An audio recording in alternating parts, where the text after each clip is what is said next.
እንደምን አላችሁ? እኔ አለው እግዚአብሔር ይመስገን ደህና ነኝ። ዛሬም በጠቃሚና በአዲስ ፕሮግራም በድጋሜ ተገናኝተናል።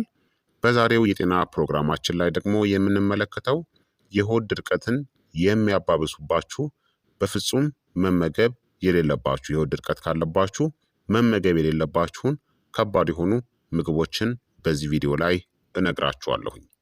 ይህ የጤና ትምህርት ታዲያ ለበርካታ ሰዎች በጣም ጠቃሚና አስተማሪ ስለሆነ ሁላችሁም በቅንነት ላይክና ሼር በማድረግ ሌሎችንም አስተምሩ አሳውቁላለሁኝ። ጥያቄ ካላችሁ ከዚህ ቪዲዮ ጋር በተያያዘ ጥያቄያችሁን በኮመንት ላይ አስፍሩልኝ። በቀጥታ ወደ ጤና ትምህርታችን የማልፍ ይሆናል። የሆድ ድርቀት የሚከሰተው ሰገራን ለማስወገድ መቸገር ወይም ደግሞ በሳምንት ውስጥ ከ3 ጊዜ ያነሰ ወደ መጸዳጃ ቤት መሄድ ሲያጋጥም ነው።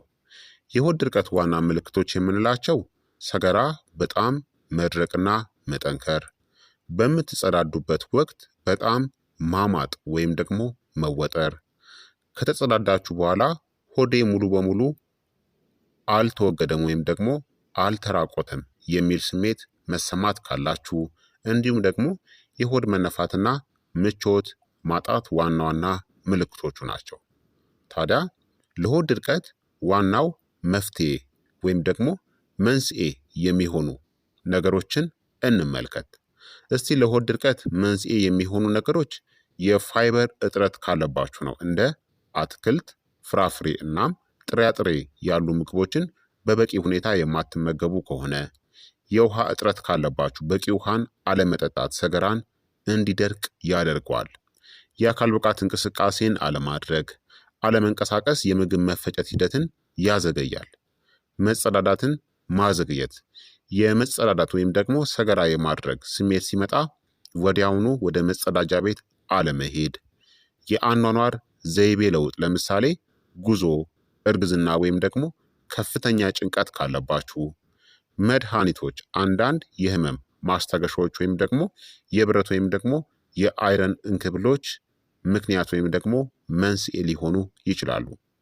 ታዲያ መፍትሄዎቹ ደግሞ በፋይበር የበለጸጉ ምግቦችን መመገብ እንደ ገብስ፣ አጃ፣ ሙሉ ስንዴ እናም አትክልትና ፍራፍሬ በተለይ ፕሩንስ ወይም ደግሞ የቀዘቀዘ ወይንን መመገብ፣ ውሃን በብዛት መጠጣት በቀን ቢያንስ ከ8 እስከ 10 ብርጭቆ ውሃን መጠጣት አለባችሁ። እንቅስቃሴን ማድረግ በየቀኑ ለተወሰነ ደቂቃ በእግር መጓዝ ያስፈልጋል። ቋሚ ሰዓትን መያዝ በየቀኑ በተመሳሳይ ሰዓት ከቻላችሁ ለመጸዳዳት መሞከር አለባችሁ። የሆድ ድርቀቱ ታዲያ ከከፍተኛ የሆድ ህመም፣ ከሰገራ ጋር ደም መውጣት ወይም ደግሞ ድንገተኛ የክብደት መቀነስ ጋር ተያይዞ ከመጣ በአስቸኳይ ሐኪም ማማከር ያስፈልጋል። ምናልባትም በአንጀታችሁ ላይ ችግርንም ይዞ ሊመጣ ስለሚችል ማለት ነው። ታዲያ የሆድ ድርቀትን የሚያባብሱ በርካታ ምግቦች አሉ። እነዚህ ምግቦች ለምን የሆድ ድርቀትን እንደሚያስከትሉ፣ በምግብ መፈጨት ላይ ያላቸውን ተጽዕኖ እናም ምን አይነት ሰዎች የበለጠ ጥንቃቄ ማድረግ እንዳለባቸው በደንብ ልንገራችሁ። የሆድ ድርቀትን የሚያባብሱ ምግቦችን እስቲ ልንገራችሁ። የሆድ ድርቀት እንግዲህ የሚከሰተው ሰገራ በአንጀት ውስጥ በጣም በቀስታ ሲንቀሳቀስ ወይም ደግሞ በጣም ጠንካራ እናም ደረቅ በሚሆንበት ጊዜ ነው። የተወሰኑ ምግቦች የምግብ መፈጨትን ያዘገያሉ፣ ከሰገራ ውስጥ ውሃን ያስወግዳሉ ወይም የአንጀት እንቅስቃሴንም ይቀንሳሉ።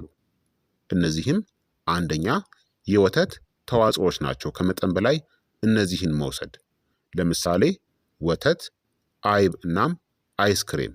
እነዚህ የሆድ ድርቀትን ለምን ያባብሳሉ? የፋይበር መጠናቸው ዝቅተኛ በመሆኑ ነው።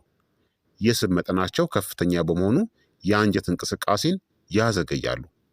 ካልሲየም ከመጠን በላይ ሲወሰድ ሰገራንም ሊያጠነክር ይችላል። በተለይ ህፃናቶች፣ አረጋውያን እናም ላክቶስ ወይም ደግሞ የወተት ስኳር አለመስማማት ያለባቸው ሰዎችን ይበልጥ ይጎዳል። አይብ በተለይ በየቀኑ በከፍተኛ መጠን ሲበላ ለሆድ ድርቀት ይዳርጋል። ሁለተኛ የተፈተጉ ጥራጥሬዎች ናቸው። ለምሳሌ ነጭ ዳቦ፣ ነጭ ሩዝ፣ ነጭ ፓስታ። እነዚህ በፋብሪካ ሲዘጋጁ ፋይበሩ ስለሚወገድ የሆድ ድርቀትን ያስከትላሉ። የአንጀት እንቅስቃሴንም ያዘገያሉ።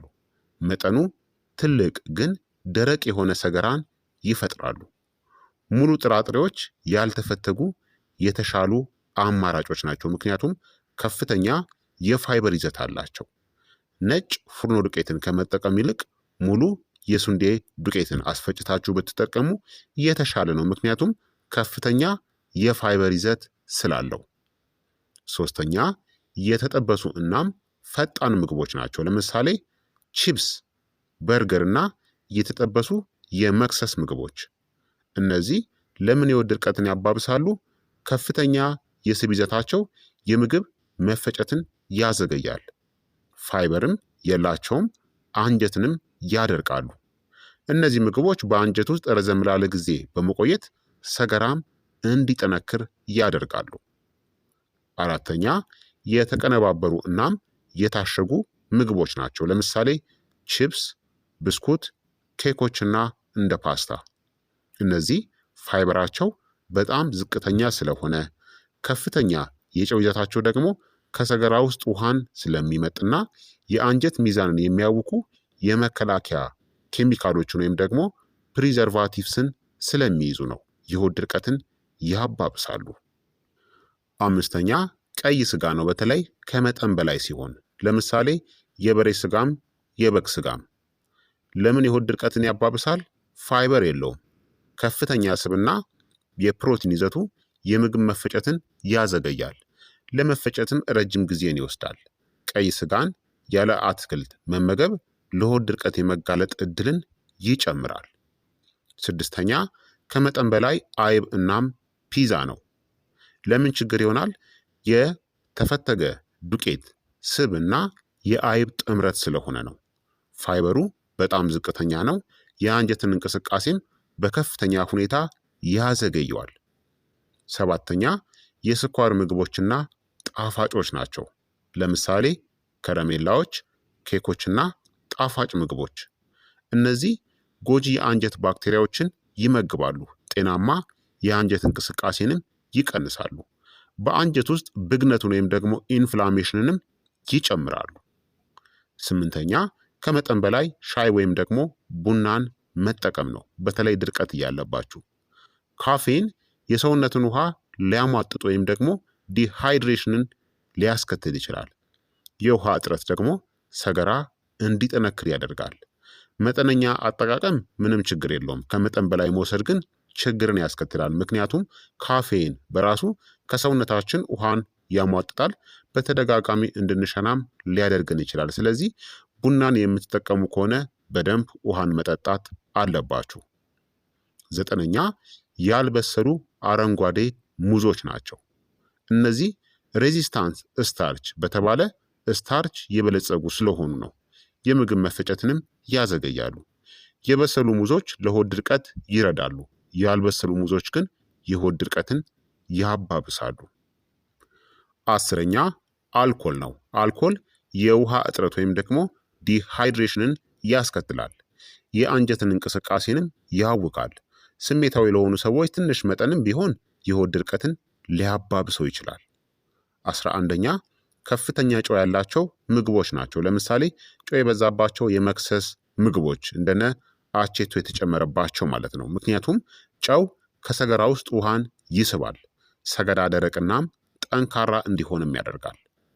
12ኛ ፋይበር የሌለው ከፍተኛ የፕሮቲን አመጋገብ ነው።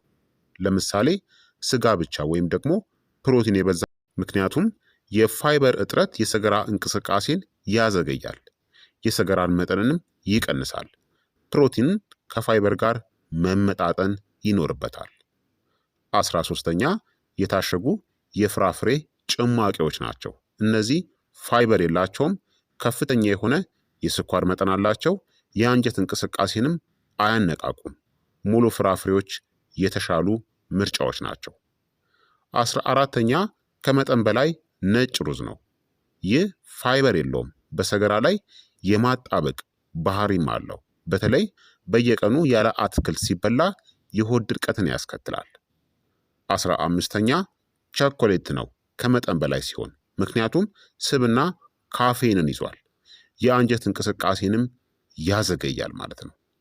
ታዲያ ለእነዚህ ምግቦች የበለጠ ተጋላጭ የሆኑት እነማን ናቸው? እነዚህ ምግቦችን ከተመገቡ ከፍተኛ ድርቀት የሚከሰትባቸው፣ የምግብ መፈጨታቸው ዝቅተኛ የሆኑ ሰዎች፣ አረጋውያኖች፣ ህፃናቶች፣ ነፍሰ ጡር ሴቶችና በቂ ውሃን የማይጠጡ ሰዎች እነዚህን ምግቦችን ከተመገቡ በኋላ ይበልጥ ለሆድ ድርቀት ተጋላጭ ናቸው።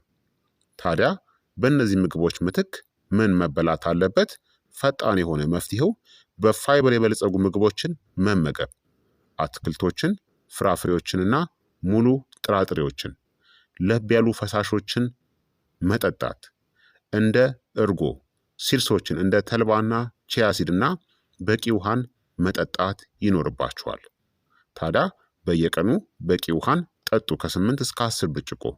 ፋይበርን ቀስ በቀስ ወደ አመጋገባችሁ አስገቡ፣ በአንዴ ሳይሆን ማለት ነው። በአንዴ የምትመገቡ ከሆነም ፋይበርን ችግር ያመጣል። ቢያንስ አንጀታችሁ ከፋይበር ጋር በደንብ መላመድ አለበት። ስለዚህ ለአንጀታችሁ ፋይበርን ቀስ በቀስ ነው ማላመድ ያለባችሁ። አዘውትራችሁ ደግሞ እንቅስቃሴን አድርጉ። ቢያንስ በሳምንት 5 ቀን በየቀኑ ለ30 ደቂቃ። የመጸዳዳት ስሜት ሲመጣ ደግሞ ችላ አትበሉ ወይም ደግሞ አትያዙ። ሰገራ ሲያስቸግራችሁ ወይም ደግሞ ሲከሰት ቶሎ ሰገራን ማስወገድ ያስፈልጋል። በአጠቃላይ የሆድ ድርቀትን የሚያባብሱ ምግቦች አብዛኛውን ጊዜ ፋይበር የሌላቸው፣ ስብ ወይም ደግሞ ጨው የበዛባቸው፣ በጣም የተቀነባበሩ እናም ፕሮሰስድ የሆኑ ናቸው። እነዚህን ምግቦችን በመቀነስና በፋይበር የበለጸጉ አማራጮችን በመተካት የአንጀት እንቅስቃሴያችሁን በእጅጉ ማሻሻል ትችላላችሁ ማለት ነው። ስለዚህ ክቡራትና ክቡራን ተመልካቾቼ የዛሬው የጤና ትምህርት እንግዲህ ይህንን ይመስል ነበረ። እንደተማራችሁበትም ተስፋ አደርጋለሁኝ። ሀሳብ አስተያየታችሁ ደግሞ አይለኝ እላለሁ። ይህ የጤና ትምህርት ለበርካታ ሰዎችም እንዲደርስ ሁላችሁም በቅንነት ላይክ እና ሼር እያደረጋችሁ ሌሎችንም አስተምሩ፣ አሳውቁ እላለሁኝ። በቀጣይ የጤና ትምህርት እስከምንገናኝ እኔንም እናንተንም ቸር ያቆየን። መልካም ጊዜ፣ መልካም ቆይታ። ቻው ቻው።